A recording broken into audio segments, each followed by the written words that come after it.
I don't think I have that ability here. Well, how did I get in? I don't know. Do you know how you got in, Peyton? I have no idea how you got in as a co-host, but I appreciate you being here for moral support. And let me see if I can. Uh, And I got your videos more. That's for it says Steve. I cannot join because I. Now, can you start video?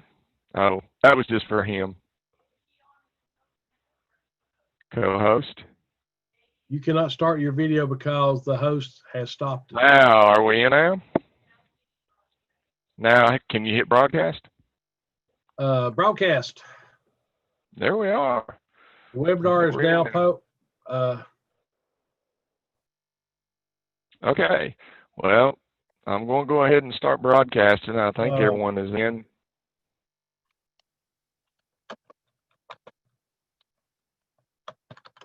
Yep. The participants are starting to filter in now, so I'll give them just a few minutes. Okay. Okay. So I think they can probably hear me also. I think we're getting everybody in. We're seeing some stuff on chat. I will monitor chat for you. I'll be your room host, John. So, yeah. Thank you, Steve. He made me the co-presenter just a while ago. That's why I'm in. So they got my email. So that has helped a lot. See. All right. Well, I want to welcome everybody to Innovations for Agricultural Engineering and Applied Technology. And I want to thank Steve for being my co-host, and Peyton Charette, our new teacher here at Union County High School. She started back in December, is doing a wonderful job. She's going to be monitoring the chat and sending out the polls. So with that, we're just going to go ahead and get started since we've had some technical difficulties and we're running a little late. You know, you've heard the saying, when life gives you lemons, make lemonade. Well, that's pretty appropriate right now. I want to add a little bit to that.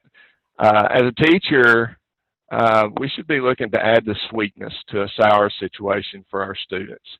And so the things I'm going to be presenting today, I got to thinking about, you know, should I just present lessons? What should I present? And I decided that I've already got a precedent for, and we all do, for the pandemic and having to teach online. And there were some issues and problems that we faced when that happened. And so that's kind of how I'm going to start. So I'm going to launch the slideshow here. And here's a picture of Peyton for you. So some of the lessons that we learn from the, what's that? Oh, okay, I need to share my screen. Thank you. Let me share my screen with you here.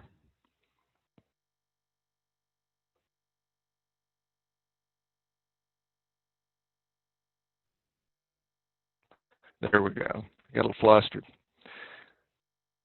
So we start, when I thought back to what happened, our school system had a meeting for teachers on March 16th, and we decided at that time that we would shut down for the rest of the semester. And what we found, what I found in particular, was there were a lot of unmotivated students. There were online learning issues as far as connectivity. Even though our school is a one-to-one school and has been for about 3 years, we subscribe to the Google Suite, and all of our students have their own Chromebooks. We still had a lot that do not have Wi-Fi or don't have connectivity at home, so that was an issue. The communication gaps, students just not replying to our emails, parents, sometimes it was hard to even get a hold of parents. Those were things we dealt with. Of course, there's ethical issues when you're trying to contact students, and, you know, if you tried to have Zoom meetings or some video conferencing type stuff, what's the background going to look like? And also, you know, the parents not wanting to have students' pictures or photos or anything put online. So those were some issues that we had to deal with. And then, of course, parental support, just getting a parent for education.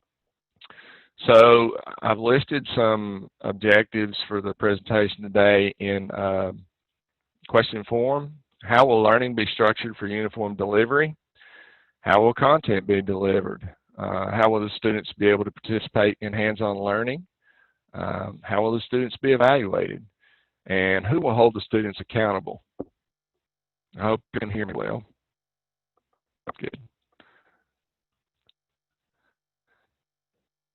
So I attended a meeting the other day a state meeting where they talked about the three instructional models that we have that are present and could be present. Those are the in-person, which is basically traditional school, where we have students in a classroom or lab and we're teaching. Then a remote or distance learning environment where students are online or downloading offline lessons. We're delivering lessons to them. They're just not in the building. And then a hybrid or combination of in-person and distance. And this could be the scenario that we face this fall. So I hope the things I address here with strategies will address some of those issues. So attendance registering. When I was thinking through the things that I wanted my students to be able to do, I'm going to articulate to them that we have a regular school day, we have a regular schedule. I'll make sure that they know the schedule and when they're supposed to be in my classes, and then I'm going to have registering for them in those classes. I'll touch on that here in a minute on another slide. Of course, virtual notebooks.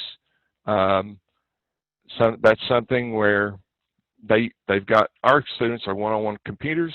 They can use there's a lot of different things they can use for virtual notebooks where they're typing in their notes and keeping up with those. And those can be pretty dynamic.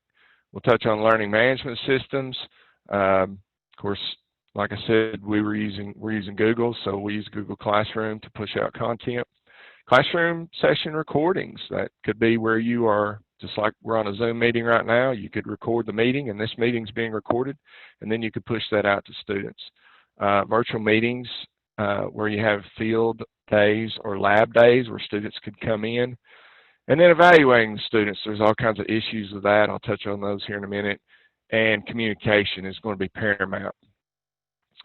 So when we look at attendance registering, some of those things you can do without having to have a dedicated learning management system. There's apps. Most students now have phones, so they can download these apps. We had a student, our construction technology teacher, Mr. Neese, use the GroupMe app to communicate with his students. Our staff here uses the GroupMe app to communicate with each other even while school's in session and we're in the building. You can also create email groups. That could be through your learning management system. It could be standalone. Sending out bell ringers and exit tickets is something that you could do, just a creative way to see that students are signing in at the beginning of the class period and they're engaged through the class period by having exit tickets that they can, in the form of questions. These can be utilized through the learning management system, or I'll give a shout out to our Association for Agriculture Educators.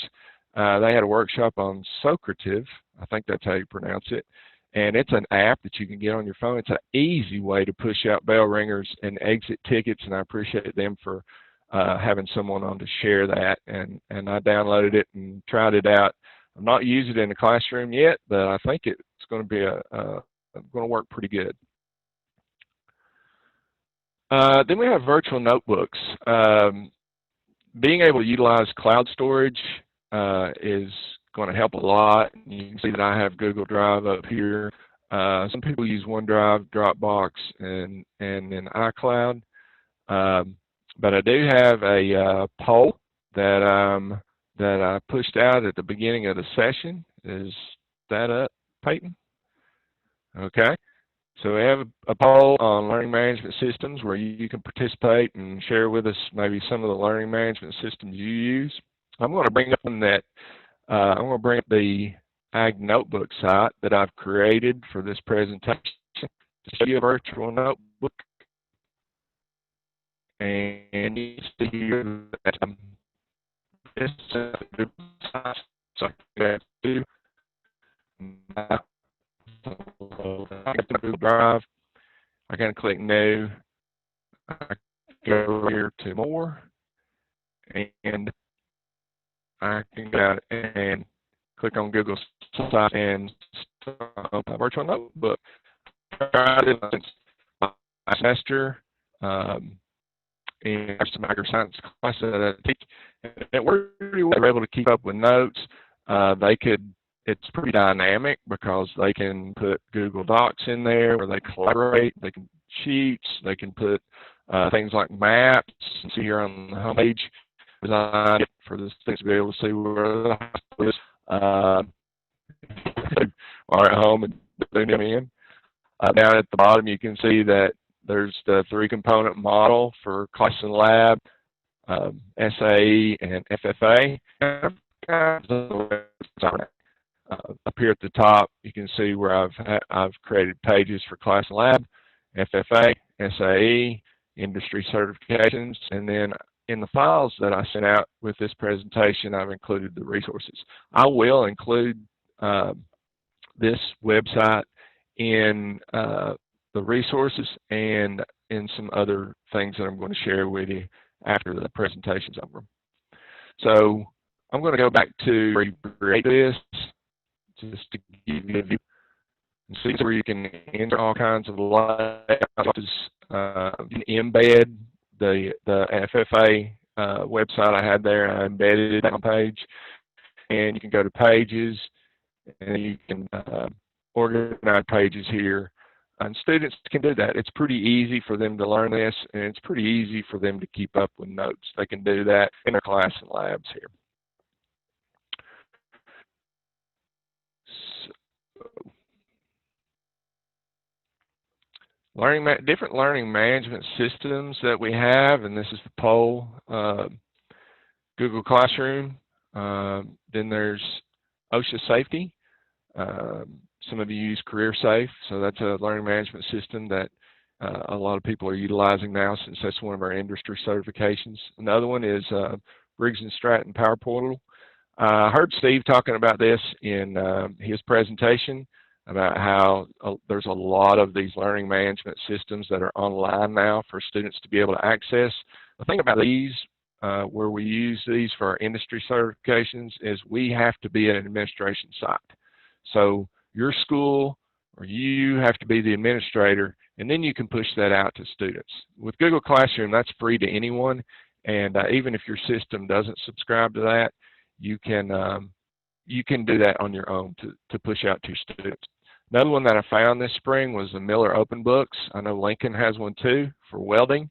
And then one that we subscribe to here in our FFA chapter is Agriculture Experience Tracker for record keeping for students for their SAEs and FFAs. And another shout out to the Agriculture Educators Association and to our Tennessee FFA Foundation for paying for all our students to be FFA members. That's going to make it a lot easier for us, and it's going to help us with students being able to utilize this resource. So I'm going to click on the Innovations Classroom here and bring that up for you. If you want to join this while I'm going through it, there's a plus button if you have Google Classroom. If you want to go ahead and pull up Google Classroom, and then you can just join. We'll go ahead and click on it here and show you the code. And then Peyton's going to share the code with you on the chat. So I'll go through this pretty quick. I've dropped all these lessons in here. There's a lot of features here. The stream. Here's, of course, people are joining that as well. I can also add teachers in here. So if I had a co-teacher, I'll tell you a little situation I had quickly. I had back surgery back in February. I had a certified sub to come in and teach my classes, and I added her in my Google Classrooms as a co-teacher. And so I was able to get on my computer at home, push out lessons, and make sure that she could see those, she could push those out in the classroom and make sure the students were engaged. So that's a good feature of Google Classroom. Of course, it has grading. You can send out emails here to those that have joined, and then I've added some lessons. So instead of going through just a bunch of lessons for the presentation, I've put some units outside. These are units that are common to the agricultural engineering and applied technologies program of study. And so it went from agri-science onto the biosystems engineering. I haven't included the unmanned aerial vehicles yet, but I did on down here include agriculture. This is a really good resource this summer. It's a clearinghouse where you can find any safety resource for any agriculture class you teach. I also have added some, I'll go back here to my screen. I'm reading some books about what we're dealing with. This is, yes. Okay. Can you hear me now? Okay, good. Might have been listening to podcasts. This is a good one about agriculture in California. If you want to listen to that, I've also included some different here that are just resources for you. And I'll add the website, and I will add the slideshow in this Google Classroom for you to be able to use. These are open for everyone that's participating to be able to use.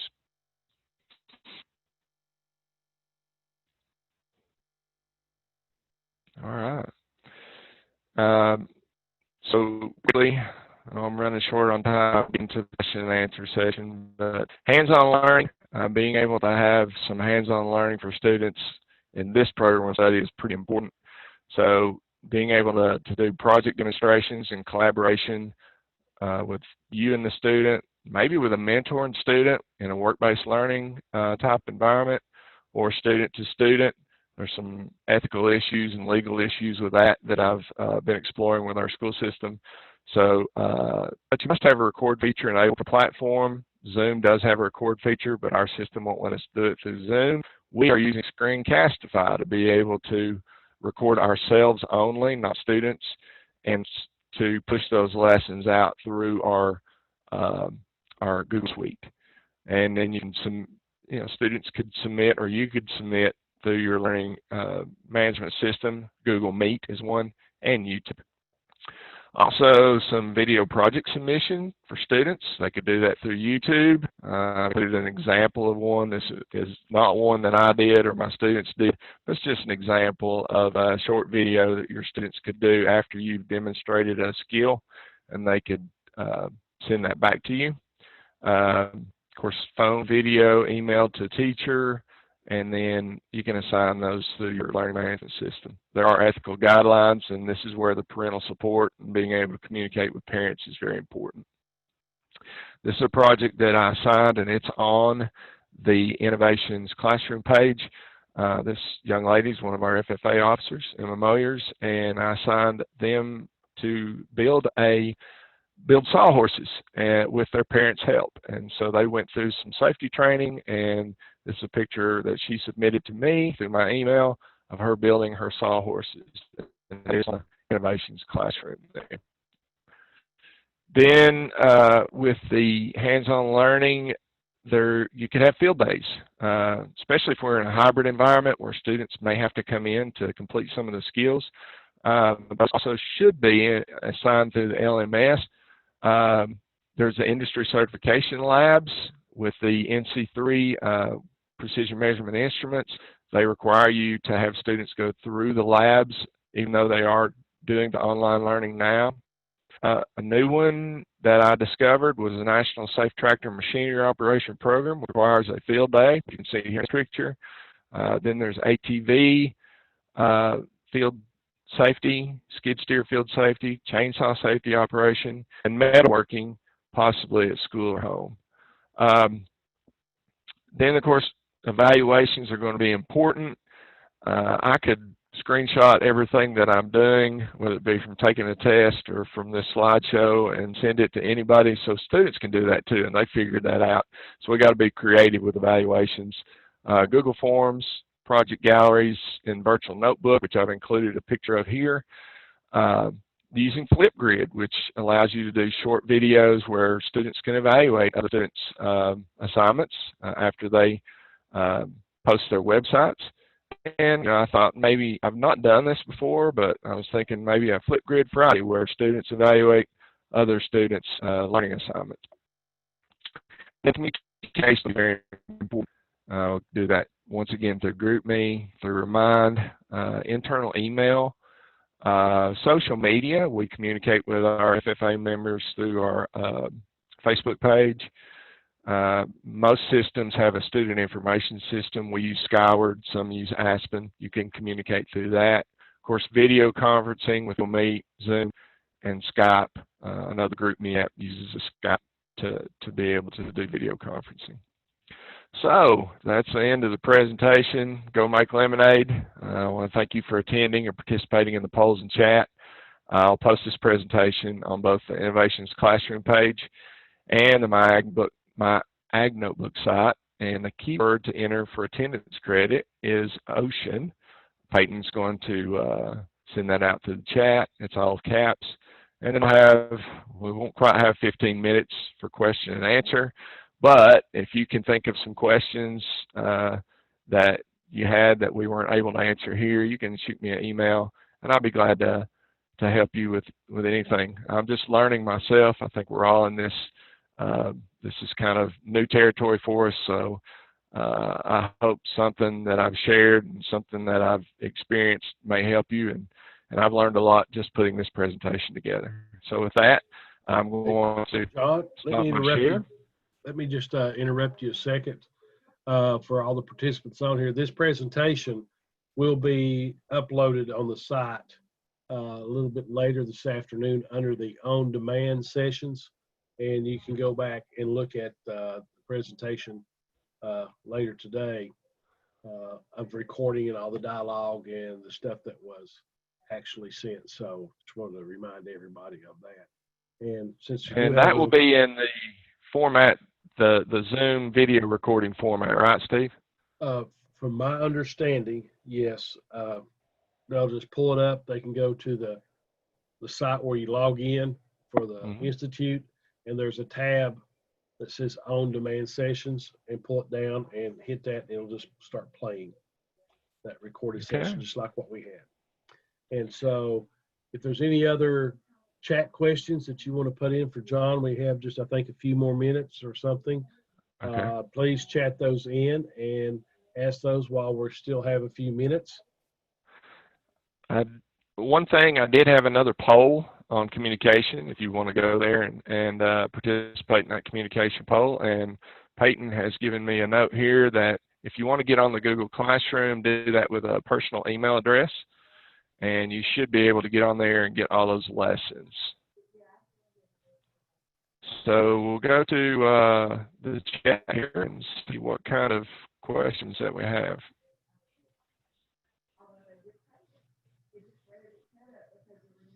Okay, so the question that I have is precision measurement online.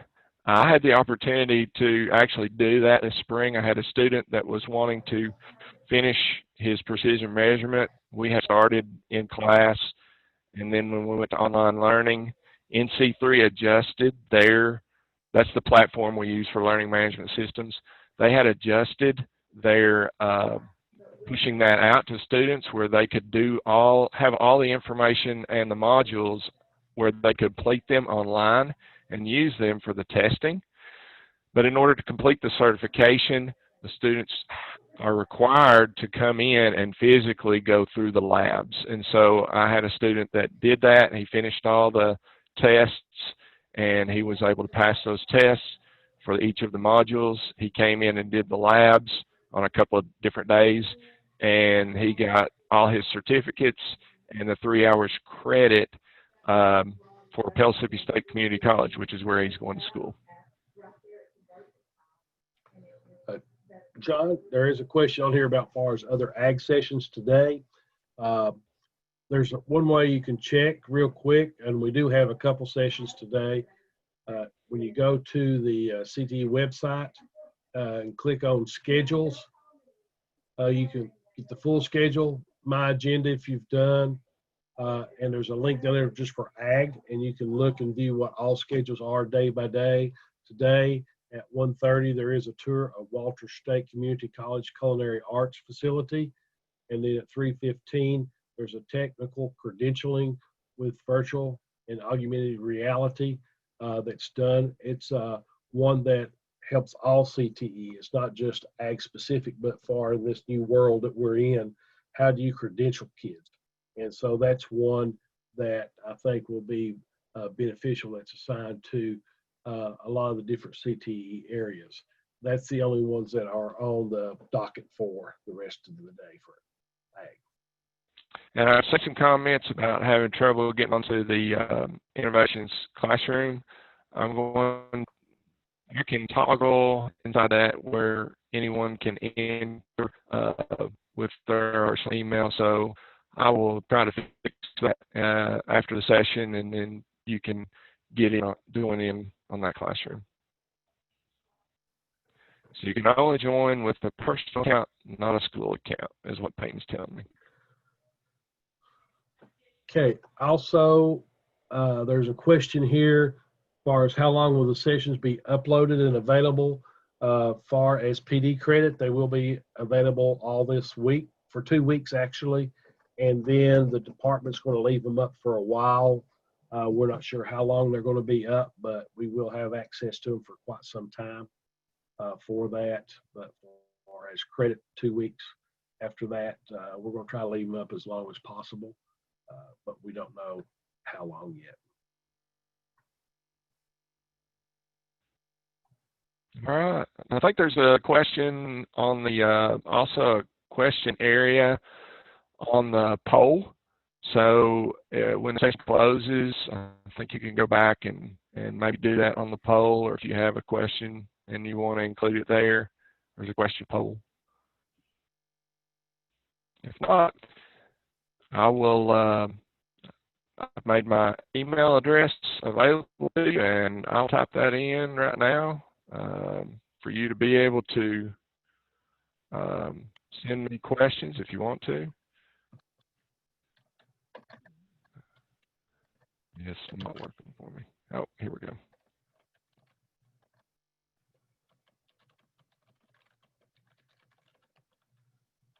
I'm going to type this in the chat, and if you want to take a picture of it or get it, you can.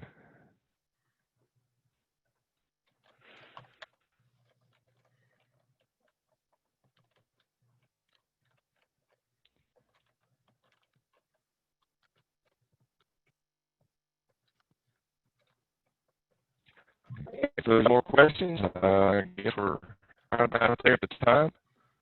Are you seeing more questions? Peyton? Well, once again, I want to thank everyone for tuning in. Sorry for the technical difficulties that we had earlier in the session, getting started. I appreciate Steve Gass being here to host and help me out with that. And I hope everyone has a really good school year. Just go into it with a positive attitude, and remember, just be the sweetness for a sour situation and go make some lemonade.